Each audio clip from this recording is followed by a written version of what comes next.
BNP মহাসচিব মির্জা ফখরুল ইসলাম আলমগীর বলেছেন, doctor Mohammad Yunus আমাদের গর্বের প্রতীক। আমরা আশা করছি তিনি রাষ্ট্রের সর্বস্তরের জঞ্জাল সাফ করে দেশকে টেনে তুলবেন।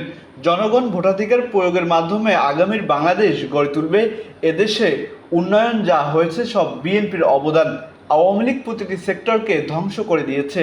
বুধবার ২০ নভেম্বর বিকেলে ফেনীর ছাগলনাইয়া উপজেলার আদালত মাঠ প্রাঙ্গণে ফুলগাজী পরশুরাম ও ছাগলনাইয়া উপজেলা বিএনপির আয়োজনে জাতীয় বিপ্লব ও সংহতি দিবস উপলক্ষে আয়োজিত জনসভায় তিনি এসব কথা বলেন।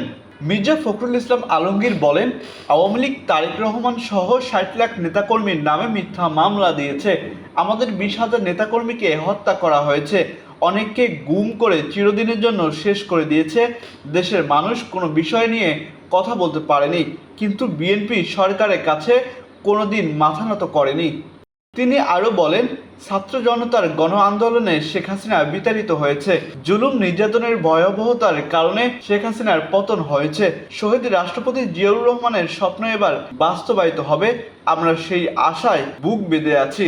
বিএনপি ক্ষমতায় এলে রাষ্ট্রপতি ও প্রধানমন্ত্রীর ক্ষমতার ভারসাম্য আনা হবে নিশ্চিত করে তিনি বলেন, নির্বাচন যত দ্রুত হবে ততই দেশের মঙ্গল হবে। দেশ নিয়ে চক্রান্ত হলে জনগণই তা রুখে দেবে। এদেশের মানুষ ভারতীয় আধিপত্য কোনোভাবেই মেনে নেবে না।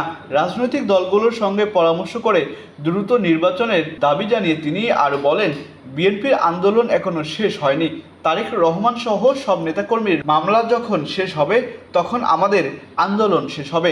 সমাবেশে সভাপতিত্ব করেন ঢাকা মহানগর দক্ষিণ বিএনপির আহ্বায়ক রফিকুল আলম মজনু, বিএনপির গ্রাম সরকার বিষয়ক সহ সম্পাদক বেলাল আহমেদ ও বিএনপির জাতীয় নির্বাহী কমিটির সদস্য আবু তালেব যৌথ সঞ্চালনা করেন।